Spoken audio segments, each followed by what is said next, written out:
ತನುವು ನಿನ್ನದು ಮನವು ನಿನ್ನದು, ತನುವು ನಿನ್ನದು ಮನವು ನಿನ್ನದು, ಎನ್ನ ಜೀವನ ಧನವು ನಿನ್ನದು. ನಾನು ನಿನ್ನವನೆಂಬ ಹೆಮ್ಮೆಯ ಋಣವು ಮಾತ್ರವೇ ನನ್ನದು. ತನು ನಿನ್ನದು ಮನವು ನಿನ್ನದು.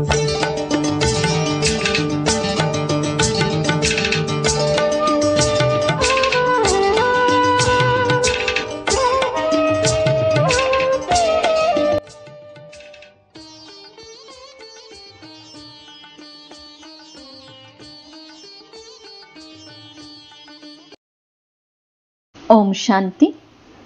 ದಿನಾಂಕ 23/7/2024 ಪ್ರಾತಃ ಮುರಳಿ ಬಾಪ್ದಾದ ಮಧುಬನ. ಮಧುರ ಮಕ್ಕಳೇ, ನೀವು ಸಮಯದಲ್ಲಿ ತಮ್ಮ ಮನೆಗೆ ಹಿಂತಿರುಗಿ ಹೋಗಬೇಕಾಗಿದೆ. ಆದ್ದರಿಂದ ನೆನಪಿನ ತೀವ್ರತೆಯನ್ನು ಹೆಚ್ಚಿಸಿಕೊಳ್ಳಿ. ಈ ದುಃಖಧಾಮವನ್ನು ಮರೆತು ಶಾಂತಿಧಾಮ ಮತ್ತು ಸುಖಧಾಮವನ್ನು ನೆನಪು ಮಾಡಿ. ಶಿವ ಭಗವಾನು ವಾಚ: ಮಧುರಾತಿ ಮಧುರ ಆತ್ಮಿಕ ಮಕ್ಕಳಿಗೆ ತಂದೆ ತಿಳಿಸ್ತಾರೆ, ಇಲ್ಲಿರುವುದೇ ಆತ್ಮಿಕ ಮಕ್ಕಳು. ತಂದೆ ಪ್ರತಿನಿತ್ಯನೂ ತಿಳಿಸ್ತಾರೆ, ಮಕ್ಕಳೇ, ಈ ಪ್ರಪಂಚದಲ್ಲಿ ಬಡವರಿಗೆ ಎಷ್ಟೊಂದು ದುಃಖವಿದೆ. ಈ ಪ್ರವಾಹ ಇತ್ಯಾದಿ ಆದಾಗ ಬಡವರಿಗೆ ದುಃಖವಾಗ್ತದೆ. ಅವರ ಸಾಮಗ್ರಿ ಮುಂತಾದವುಗಳಿಗೆ ಯಾವ ಸ್ಥಿತಿ ಉಂಟಾಗ್ತದೆ. ದುಃಖವಂತೂ ಆಗುತ್ತದೆಯಲ್ಲವೇ? ಅಪಾರ ದುಃಖವಿದೆ. ಸಾಹುಕಾರರಿಗೆ ಸುಖವಿದೆ, ಆದರೆ ಅದು ಅಲ್ಪಕಾಲಕ್ಕಾಗಿ. ಸಾಹುಕಾರರು ರೋಗಿಗಳಾಗ್ತಾರೆ, ಬಹಳಷ್ಟು ಮೃತ್ಯು ಬರ್ತದೆ. ಇಂಥವರು ಶರೀರ ಬಿಟ್ಟರು, ಇಂದು ಇಂಥದ್ದಾಯಿತು, ಇಂದು ರಾಷ್ಟ್ರಪತಿಯಾದರು, ನಾಳೆ ಅವರು ಸಿಂಹಾಸನವನ್ನು ಬಿಡಬೇಕಾಗ್ತದೆ.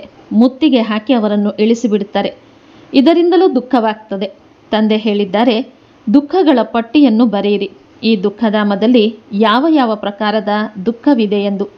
ನೀವು ಮಕ್ಕಳು ಸುಖಧಾಮವನ್ನು ತಿಳಿದುಕೊಂಡಿದ್ದೀರಿ, ಪ್ರಪಂಚದವರೇನೂ ತಿಳಿದುಕೊಂಡಿಲ್ಲ. ದುಃಖಧಾಮ ಮತ್ತು ಸುಖಧಾಮದ ಹೋಲಿಕೆಯನ್ನು ಅವರು ಮಾಡಲು ಸಾಧ್ಯವಿಲ್ಲ. ತಂದೆ ತಿಳಿಸ್ತಾರೆ, ಮಕ್ಕಳೇ, ನೀವು ಎಲ್ಲವನ್ನೂ ತಿಳಿದುಕೊಂಡಿದ್ದೀರಿ. ಅವಶ್ಯವಾಗಿ ಹೇಳುತ್ತಿರುವುದು ಸತ್ಯವೆಂದು ನಂಬುತ್ತೀರಿ. ಇಲ್ಲಿ ಯಾರಿಗೆ ದೊಡ್ಡ ದೊಡ್ಡ ಮನೆ, ವಿಮಾನ ಇತ್ಯಾದಿಗಳಿವೆಯೋ ಅವರೇ ಈ ಕಲಿಯುಗ ಇನ್ನು 40,000 ವರ್ಷಗಳವರೆಗೆ ನಡೆಯುವುದಿದೆ, ನಂತರದಲ್ಲಿ ಸತ್ಯುಗ ಬರುತ್ತದೆ ಎಂದು ತಿಳಿಯುತ್ತಾರೆ. ಘೋರ ಅಂಧಕಾರದಲ್ಲಿದ್ದಾರಲ್ಲವೇ? ಈಗ ಅಂಥವರನ್ನು ಸಮೀಪಕ್ಕೆ ಕರೆದುಕೊಂಡು ಬರಬೇಕಾಗಿದೆ. ಇನ್ನು ಸ್ವಲ್ಪ ಸಮಯವಿದೆ ಅಂದಾಗ ಎಲ್ಲಿ ಲಕ್ಷಾಂತರ ವರ್ಷಗಳೆಂದು ಹೇಳ್ತಾರೆ, ಎಲ್ಲಿ ನೀವು 5,000 ವರ್ಷಗಳೆಂದು ಸಿದ್ಧ ಮಾಡಿ ತಿಳಿಸ್ತೀರಿ. ಇದು 5,000 ವರ್ಷಗಳ ನಂತರ ಚಕ್ರ ಪುನರಾವರ್ತನೆಯಾಗ್ತದೆ. ನಾಟಕಗಳು ಯಾವುದೇ ಲಕ್ಷಾಂತರ ವರ್ಷಗಳಿರೋದಿಲ್ಲ. ನೀವು ತಿಳಿದಿದ್ದೀರಿ, ಏನೆಲ್ಲವೂ ಆಗುವುದೋ ಅದು 5,000 ವರ್ಷಗಳೆಲ್ಲ ಆಗ್ತದೆ. ಅಂದ ಮೇಲೆ ಇಲ್ಲಿ ದುಃಖಧಾಮದಲ್ಲಿ ರೋಗ ಮೊದಲಾದವೆಲ್ಲವೂ ಆಗ್ತವೆ. ನೀವಂತೂ ಮುಖ್ಯವಾದ ಕೆಲವೊಂದು ಮಾತುಗಳನ್ನು ಬರೆಯಿರಿ. ಸ್ವರ್ಗದಲ್ಲಿ ದುಃಖದ ಹೆಸರೂ ಇಲ್ಲ. ತಂದೆ ತಿಳಿಸ್ತಾರೆ, ಮೃತ್ಯು ಸಮ್ಮುಖದಲ್ಲಿ ನಿಂತಿದೆ. ಇದು ಅದೇ ಗೀತಾ ಭಾಗ ನಡೀತಾ ಇದೆ. ಅವಶ್ಯವಾಗಿ ಸಂಗಮಯುಗದಲ್ಲಿ ಸತ್ಯಯುಗದ ಸ್ಥಾಪನೆಯಾಗೋದು. ತಂದೆ ತಿಳಿಸ್ತಾರೆ, ನಾನು ರಾಜರಿಗೂ ರಾಜರನ್ನಾಗಿ ಮಾಡ್ತಾನೆ ಅಂದ ಮೇಲೆ ಅವಶ್ಯವಾಗಿ ಸತ್ಯಯುಗದ ರಾಜರನ್ನಾಗಿಯೇ ಮಾಡುತ್ತಾರಲ್ಲವೇ? ತಂದೆ ಎಷ್ಟು ಚೆನ್ನಾಗಿ ತಿಳಿಸುತ್ತಾರಲ್ಲವೇ? ಈಗ ನಾವು ಸುಖಧಾಮಕ್ಕೆ ಹೋಗ್ತೇವೆ. ತಂದೆ ನಮ್ಮನ್ನು ಕರೆದುಕೊಂಡು ಹೋಗಬೇಕಾಗ್ತದೆ. ಯಾರು ನಿರಂತರ ನೆನಪು ಮಾಡುವರೋ ಅವರೇ ಉತ್ತಮ ಪದವಿ ಪಡೀತಾರೆ. ಅದಕ್ಕಾಗಿ ತಂದೆ ಯುಕ್ತಿಗಳನ್ನು ತಿಳಿಸುತ್ತಿರುತ್ತಾರೆ. ಮಕ್ಕಳೇ, ನೆನಪಿನ ವೇಗ ಹೆಚ್ಚಿಸಿಕೊಳ್ಳಿ. ಕುಂಭಮೇಳದಲ್ಲಿಯೂ ಸಮಯದಲ್ಲಿ ಹೋಗಬೇಕಾಗ್ತದೆ. ನೀವು ಸಹ ಸಮಯದಲ್ಲಿ ಹೋಗಬೇಕಾಗಿದೆ. ಬೇಗನೆ ಹೋಗಿ ತಲುಪಿಬಿಡುತ್ತೀರೆಂದಲ್ಲ. ಈ ರೀತಿ ಬೇಗ ಬೇಗ ಮಾಡುವುದು ನಮ್ಮ ಕೈಯಲ್ಲಿಲ್ಲ. ಇದಂತೂ ನಾಟಕ ನಿಗದಿಯಾಗಿದೆ. ಮಹಿಮೆಯೆಲ್ಲವೂ ನಾಟಕದ್ದಾಗಿದೆ. ಇಲ್ಲಿ ಎಷ್ಟೊಂದು ಜೀವ ಜಂತು ಇತ್ಯಾದಿಗಳು ದುಃಖ ಕೊಡುವಂಥದ್ದಾಗಿದೆ. ಸತ್ಯಯುಗದಲ್ಲಿ ಈ ರೀತಿ ಇಲ್ಲ ಅಂದ ಮೇಲೆ ಅಲ್ಲಿ ಇಂಥದ್ದಿರುತ್ತವೆ ಎಂದು ಒಳಗೆ ವಿಚಾರ ಮಾಡಬೇಕು. ಸತ್ಯಯುಗವಂತೂ ನೆನಪಿಗೆ ಬರುತ್ತದೆಯಲ್ಲವೇ? ಸತ್ಯಯುಗದ ಸ್ಥಾಪನೆ ತಂದೆಯೇ ಮಾಡ್ತಾರೆ. ಅಂತಿಮದಲ್ಲಿ ಎಲ್ಲವೂ ಸಾರ ರೂಪದಲ್ಲಿ ಜ್ಞಾನ ಬುದ್ಧಿಯಲ್ಲಿ ಬರ್ತದೆ. ಹೇಗೆ ಬೀಜ ಎಷ್ಟು ಚಿಕ್ಕದೋ ಅಷ್ಟು ದೊಡ್ಡದಾಗಿರ್ತದೆ. ಅದಂತೂ ಜಡ ಬೀಜವಾಗಿದೆ. ಇವರಂತೂ ಚೈತನ್ಯ ಬೀಜವಾಗಿದ್ದಾರೆ. ಇವರ ಬಗ್ಗೆ ಯಾರಿಗೂ ಗೊತ್ತಿಲ್ಲ. ಕಲ್ಪದ ಆಯುಸ್ಸನ್ನು ದೀರ್ಘ ಮಾಡಿದ್ದಾರೆ. ಭಾರತವೇ ಬಹಳ ಸುಖ ಪಡೀತದೆ ಮತ್ತು ದುಃಖವನ್ನೂ ಭಾರತವೇ ಪಡೀತದೆ. ಕಾಯಿಲೆ ಮೊದಲಾದವುಗಳೂ ಸಹ ಭಾರತದಲ್ಲಿಯೇ ಅಧಿಕವಾಗಿದೆ. ಇಲ್ಲಿ ಸೊಳ್ಳೆಗಳ ಸಮಾನ ಮನುಷ್ಯರು ಸಾಯ್ತಾರೆ, ಏಕೆಂದರೆ ಆಯುಸ್ಸು ಚಿಕ್ಕದಾಗಿದೆ. ಇಲ್ಲಿ ಸ್ವಚ್ಛ ಮಾಡುವವರು ಮತ್ತು ವಿದೇಶದಲ್ಲಿ ಸ್ವಚ್ಛ ಮಾಡುವವರಲ್ಲಿ ಎಷ್ಟೊಂದು ಅಂತರವಿದೆ. ವಿದೇಶದಿಂದ ಎಲ್ಲ ಅನ್ವೇಷಣೆ ಇಲ್ಲಿ ಬರ್ತದೆ. ಸತ್ಯಯುಗದ ಹೆಸರೇ ಆಗಿದೆ ಸ್ವರ್ಗ. ಅಲ್ಲಿ ಎಲ್ಲರೂ ಸತೋಪ್ರಧಾನವಾಗಿರ್ತಾರೆ. ನಿಮಗೆ ಎಲ್ಲವೂ ಸಾಕ್ಷಾತ್ಕಾರವಾಗ್ತದೆ. ಈಗ ಇದು ಸಂಗಮ ಯುಗವಾಗಿದೆ. ಈಗ ತಂದೆ ಬಂದು ತಿಳಿಸುತ್ತಲೇ ಇರ್ತಾರೆ. ಹೊಸ ಹೊಸ ಮಾತುಗಳನ್ನು ಹೇಳುತ್ತಿರ್ತಾರೆ. ತಂದೆ ತಿಳಿಸ್ತಾರೆ, ದಿನ ಪ್ರತಿದಿನ ನಾನು ಗುಹ್ಯ ಮಾತುಗಳನ್ನು ಹೇಳ್ತೇನೆ. ತಂದೆ ಎಷ್ಟು ಸೂಕ್ಷ್ಮ ಬಿಂದುವಾಗಿದ್ದಾರೆ. ಅವರಲ್ಲಿ ಸದಾಕಾಲದ ಪಾತ್ರ ತುಂಬಲ್ಪಟ್ಟಿದೆ ಎಂದು ಮೊದಲು ಗೊತ್ತಿರಲಿಲ್ಲ. ನೀವು ಪಾತ್ರವನ್ನು ಅಭಿನಯಿಸುತ್ತಾ ಬಂದಿದ್ದೀರಿ. ನೀವು ಯಾರಿಗಾದರೂ ತಿಳಿಸಿದರೆ ಬುದ್ಧಿಯಲ್ಲಿ ಇವರೇನು ಹೇಳ್ತಾರೆ, ಇಷ್ಟು ಚಿಕ್ಕ ಬಿಂದುವಿನಲ್ಲಿ ಪೂರ್ಣ ಪಾತ್ರ ತುಂಬಿದೆ, ಅದು ಪಾತ್ರವನ್ನು ಅಭಿನಯಿಸುತ್ತಲೇ ಇರ್ತದೆ ಎಂದು ಸುಸ್ತಾಗೋದಿಲ್ಲ ಎಂದು ಹೇಳಿ ಅವರ ಬುದ್ಧಿಯಲ್ಲಿ ಎಷ್ಟೊಂದು ಏರುಪೇರುಂಟಾಗುತ್ತದೆ. ಇದಂತೂ ಯಾರಿಗೂ ಗೊತ್ತಿಲ್ಲ. ಈಗ ನೀವು ಮಕ್ಕಳಿಗೆ ತಿಳುವಳಿಕೆ ಬರ್ತಾ ಹೋಗ್ತದೆ. ಅರ್ಧಕಲ್ಪ ಸುಖ, ಅರ್ಧಕಲ್ಪ ದುಃಖ. ಬಹಳ ದುಃಖವನ್ನು ನೋಡಿಯೇ ಹೇಳ್ತಾರೆ, ಇದಕ್ಕಿಂತಲೂ ಮೋಕ್ಷವನ್ನು ಪಡೆಯಬೇಕು. ಯಾವಾಗ ನೀವು ಸುಖದಲ್ಲಿ ಶಾಂತಿಯಲ್ಲಿರುತ್ತೀರೋ ಆಗ ನೀವು ಹೇಳೋದಿಲ್ಲ. ಈ ಪೂರ್ಣ ಜ್ಞಾನ ನಿಮ್ಮ ಬುದ್ಧಿಯಲ್ಲಿದೆ.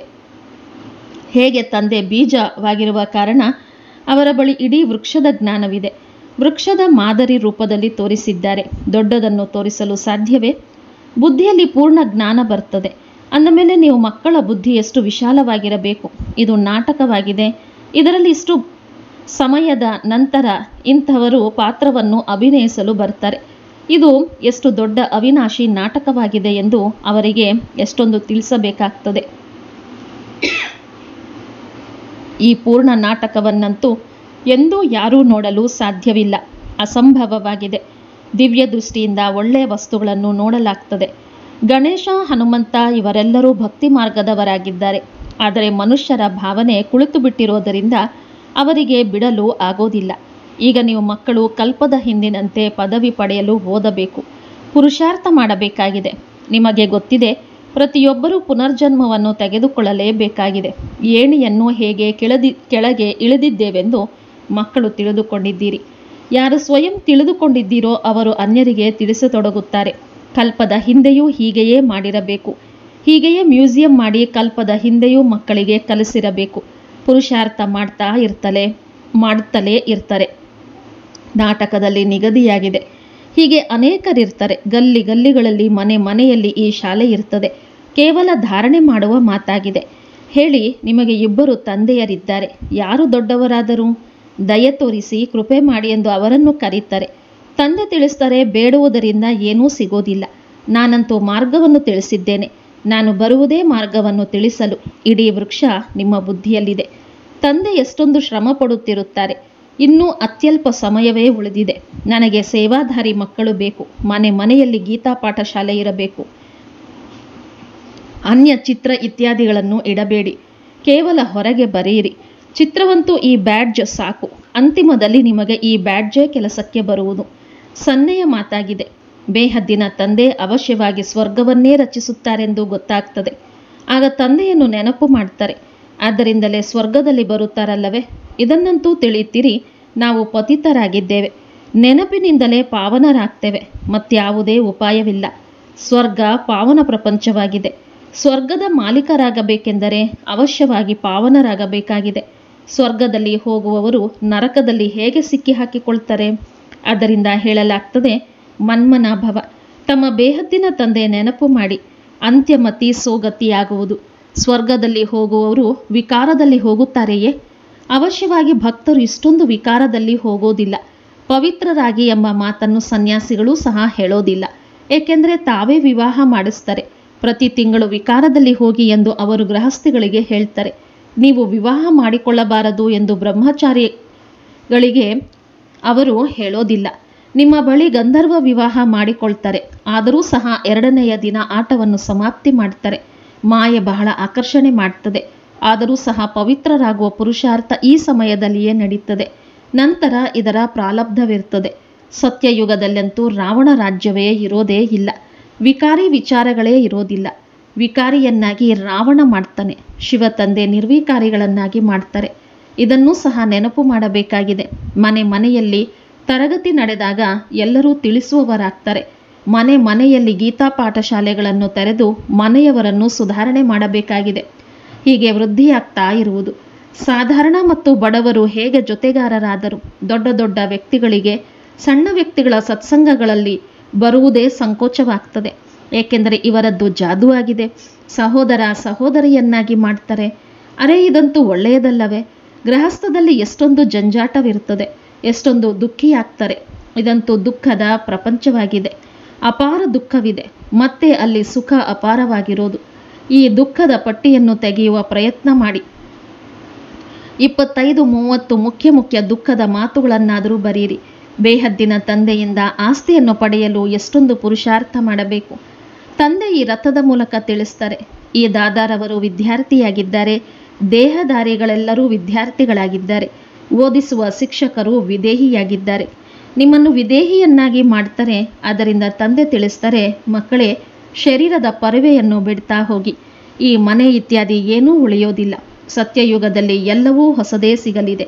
ಅಂತಿಮದಲ್ಲಿ ನಿಮಗೆ ಬಹಳ ಸಾಕ್ಷಾತ್ಕಾರಗಳಾಗ್ತಾ ಹೋಗ್ತದೆ. ಇದಂತೂ ನಿಮಗೆ ಗೊತ್ತಿದೆ. ಆ ಕಡೆ ಅಣುಬಾಂಬುಗಳಿಂದ ಬಹಳ ವಿನಾಶವಾಗುವುದು. ಇಲ್ಲಿ ರಕ್ತದ ನದಿಗಳು ಹರಿತವೆ. ಇದರಲ್ಲಿ ಸಮಯ ಹಿಡಿಸ್ತದೆ. ಇಲ್ಲಿಯ ಮೃತ್ಯು ಬಹಳ ಕೆಟ್ಟದ್ದಾಗಿದೆ. ಇದು ಅವಿನಾಶಿ ಖಂಡವಾಗಿದೆ. ನಕ್ಷೆಯಲ್ಲಿ ನೋಡ್ತೀರಿ, ಹಿಂದೂಸ್ತಾನವಂತೂ ಒಂದು ಮೂಲೆಯಾಗಿದೆ. ನಾಟಕದನುಸಾರ ಇಲ್ಲಿ ಅವರ ಪ್ರಭಾವ ಬೀರುವುದೇ ಇಲ್ಲ. ಇಲ್ಲಿ ರಕ್ತದ ನದಿಗಳು ಹರಿತವೆ. ಈಗ ತಯಾರಿ ಮಾಡಿಕೊಳ್ತಿದ್ದಾರೆ. ಕೊನೆಯಲ್ಲಿ ಇವರು ಬಾಂಬುಗಳನ್ನೂ ಸಹ ಸಾಲದಲ್ಲಿ ಕೊಡಬಹುದು. ಬಾಕಿ ಯಾವ ಬಾಂಬುಗಳನ್ನು ಎಸೆಯುವುದರಿಂದಲೇ ಪ್ರಪಂಚ ಸಮಾಪ್ತಿಯಾಗುವುದೋ ಅಂಥದ್ದನ್ನು ಸಾಲದಲ್ಲಿ ಕೊಡೋದಿಲ್ಲ. ಕಡಿಮೆ ಗುಣಮಟ್ಟದ ಬಾಂಬುಗಳನ್ನು ಕೊಡ್ತಾರೆ. ಕೆಲಸಕ್ಕೆ ಬರುವಂಥ ವಸ್ತುಗಳನ್ನು ಕೊಡುತ್ತಾರೆಯೇ? ವಿನಾಶವಂತೂ ಕಲ್ಪದ ಹಿಂದಿನಂತೆ ಆಗಲೇಬೇಕಾಗಿದೆ. ಹೊಸ ಮಾತೇನಲ್ಲ. ಅನೇಕ ಧರ್ಮಗಳ ವಿನಾಶ, ಒಂದು ಧರ್ಮದ ಸ್ಥಾಪನೆ. ಭಾರತ ಖಂಡ ಎಂದೂ ವಿನಾಶವ ಹೊಂದೋದಿಲ್ಲ. ಸ್ವಲ್ಪವಂತೂ ಉಳಿಯಬೇಕಾಗಿದೆ. ಎಲ್ಲರೂ ಸತ್ತು ಹೋದರೆ ಇದಕ್ಕೆ ಪ್ರಳಯವೆಂದು ಹೇಳಬೇಕಾಗ್ತದೆ. ದಿನ ಪ್ರತಿದಿನ ನಿಮ್ಮ ಬುದ್ಧಿ ವಿಶಾಲವಾಗ್ತಾ ಹೋಗ್ತದೆ. ನಿಮಗೆ ಬಹಳ ಗೌರವವಿರ್ತದೆ. ಈಗ ಇಷ್ಟೊಂದು ಗೌರವವಿಲ್ಲ. ಅದರಿಂದಲೇ ಕೆಲವರೇ ತೇರ್ಗಡೆಯಾಗ್ತಾರೆ. ಬುದ್ಧಿಯಲ್ಲಿ ಬರೋದೇ ಇಲ್ಲ. ಎಷ್ಟೊಂದು ಶಿಕ್ಷೆಗಳನ್ನು ಅನುಭವಿಸಬೇಕಾಗ್ತದೆ. ಮತ್ತೆ ಬರುವುದೂ ತಡವಾಗಿಯೇ. ವಿಕಾರದಲ್ಲಿ ಬೀಳ್ತಾರೆ ಎಂದರೆ ಮಾಡಿಕೊಂಡಿರುವ ಸಂಪಾದನೆ ಸಮಾಪ್ತಿಯಾಗ್ತದೆ. ಕಪ್ಪಾಗಿದ್ದವರು ಕಪ್ಪಾಗಿಯೇ ಉಳಿಯುತ್ತಾರೆ. ಮತ್ತೆ ಅವರು ಎದ್ದು ನಿಲ್ಲಲು ಸಾಧ್ಯವಿಲ್ಲ. ಎಷ್ಟೊಂದು ಜನರು ಹೋಗ್ತಾರೆ, ಹೋಗುವವರು ಇದ್ದಾರೆ. ಈ ಸ್ಥಿತಿಯಲ್ಲಿ ನಾವು ಶರೀರ ಬಿಟ್ಟರೆ ನಮ್ಮ ಸ್ಥಿತಿಗತಿ ಏನಾಗಬಹುದೆಂದು ನಾವೇ ತಿಳಿದುಕೊಳ್ಳಬಹುದು. ತಿಳುವಳಿಕೆಯ ಮಾತಾಗಿದೆಯಲ್ಲವೇ? ತಂದೆ ತಿಳಿಸ್ತಾರೆ, ನೀವು ಮಕ್ಕಳು ಶಾಂತಿ ಸ್ಥಾಪನೆ ಮಾಡುವವರಾಗಿದ್ದೀರಿ. ನಿಮ್ಮಲ್ಲಿಯೇ ಅಶಾಂತಿ ಇದ್ದರೆ ಪದವಿ ಭ್ರಷ್ಟರಾಗ್ತೀರಿ. ಯಾರಿಗೂ ದುಃಖ ಕೊಡುವ ಅವಶ್ಯಕತೆ ಇಲ್ಲ. ತಂದೆ ಎಷ್ಟೊಂದು ಪ್ರೀತಿಯಿಂದ ಮಕ್ಕಳೇ ಮಕ್ಕಳೇ ಎಂದು ಮಾತನಾಡಿಸ್ತಾರೆ. ಬೇಹದ್ದಿನ ತಂದೆಯಲ್ಲವೇ? ಅವರಲ್ಲಿ ಇಡೀ ಪ್ರಪಂಚದ ಜ್ಞಾನವಿದೆ. ಅದರಿಂದಲೇ ತಿಳಿಸ್ತಾರೆ, ಈ ಪ್ರಪಂಚದಲ್ಲಿ ಎಷ್ಟೊಂದು ದುಃಖವಿದೆ. ಅನೇಕ ಪ್ರಕಾರದ ದುಃಖದ ಮಾತುಗಳನ್ನು ನೀವು ಬರೆಯಬಹುದು. ಯಾವಾಗ ನೀವು ಇದನ್ನು ಸಿದ್ಧ ಮಾಡಿ ತಿಳಿಸುತ್ತೀರೋ ಆಗ ಈ ಮಾತುಗಳನ್ನು ಸರಿ ಎಂದು ತಿಳಿದುಕೊಳ್ತಾರೆ. ಈ ಅಪಾರ ದುಃಖವನ್ನು ಒಬ್ಬ ತಂದೆಯ ವಿನಃ ಮತ್ಯಾರೂ ದೂರ ಮಾಡಲು ಸಾಧ್ಯವಿಲ್ಲ. ದುಃಖದ ಪಟ್ಟಿ ಇದ್ದಾಗ ಒಂದಲ್ಲ ಒಂದು ಬುದ್ಧಿಯಲ್ಲಿ ಕುಳಿತುಕೊಳ್ತದೆ. ಉಳಿದವರಂತೂ ಕೇಳಿಯೂ ಕೇಳದಂತಿರ್ತಾರೆ. ಅವರಿಗಾಗಿಯೇ ಗಾಯನವಿದೆ. ಕತ್ತೆಗೇನು ಗೊತ್ತು ಸಂಗೀತದ ಇಂಪು. ತಂದೆ ತಿಳಿಸ್ತಾರೆ, ನೀವಿಂತಹ ಹೂಗಳಾಗಬೇಕು. ಯಾವುದೇ ಅಶಾಂತಿ ಕೊಳಕು ಇರಬಾರದು. ಅಶಾಂತಿಯನ್ನು ಹರಡುವವರು ದೇಹಾಭಿಮಾನಿಗಳಾದರು. ಅವರಿಂದ ದೂರವಿರಬೇಕು, ಸ್ಪರ್ಶಿಸಲೂ ಬಾರದು. ಒಳ್ಳೆಯದು. ಮಧುರಾತಿ ಮಧುರ ಅಗಲಿ ಮರಳಿ ಸಿಕ್ಕಿರುವಂತಹ ಮಕ್ಕಳ ಪ್ರತಿ ಮಾತಾ ಪಿತಾ ಬಾಪ್ತಾದರವರ ನೆನಪು, ಪ್ರೀತಿ ಹಾಗೂ ಸುಪ್ರಭಾತ. ಆತ್ಮೀಯ ಮಕ್ಕಳಿಗೆ ಆತ್ಮೀಯ ತಂದೆಯ ನಮಸ್ತೆ. ಆತ್ಮೀಯ ತಂದೆಗೆ ಮಕ್ಕಳಿಗೆ, ಮಕ್ಕಳ ಆತ್ಮಿಕ ತಂದೆಗೆ ನಮಸ್ತೆ ನಮಸ್ತೆ ನಮಸ್ತೆ. ಧಾರಣೆಗಾಗಿ ಮುಖ್ಯಾಂಶಗಳು. ಹೇಗೆ ಓದಿಸುವಂತಹ ಶಿಕ್ಷಕರು ವಿದೇಹಿಯಾಗಿದ್ದಾರೆ, ಅವರಿಗೆ ದೇಹದ ಪರಿವೆಯೇ ಇಲ್ಲ, ಹಾಗೆಯೇ ವಿದೇಹಿಗಳಾಗಬೇಕಾಗಿದೆ. ಶರೀರದ ಭಾವನವನ್ನು ಬಿಡುತ್ತಾ ಹೋಗಬೇಕು. ವಿಕಾರಿ ದೃಷ್ಟಿಯನ್ನು ಪರಿವರ್ತಿಸಿಕೊಂಡು ನಿರ್ವಿಕಾರಿ ದೃಷ್ಟಿಯನ್ನಾಗಿ ಮಾಡಿಕೊಳ್ಳಬೇಕು. ತಮ್ಮ ಬುದ್ಧಿಯನ್ನು ವಿಶಾಲ ಮಾಡಿಕೊಳ್ಳಬೇಕಾಗಿದೆ. ಶಿಕ್ಷೆಗಳಿಂದ ಮುಕ್ತರಾಗಲು ತಂದೆ ಮತ್ತು ವಿದ್ಯೆಯ ಮೇಲೆ ಗೌರವವನ್ನಿಡಬೇಕು. ಎಂದು ದುಃಖವನ್ನು ಕೊಡಬಾರದು, ಅಶಾಂತಿಯನ್ನು ಹರಡಬಾರದು.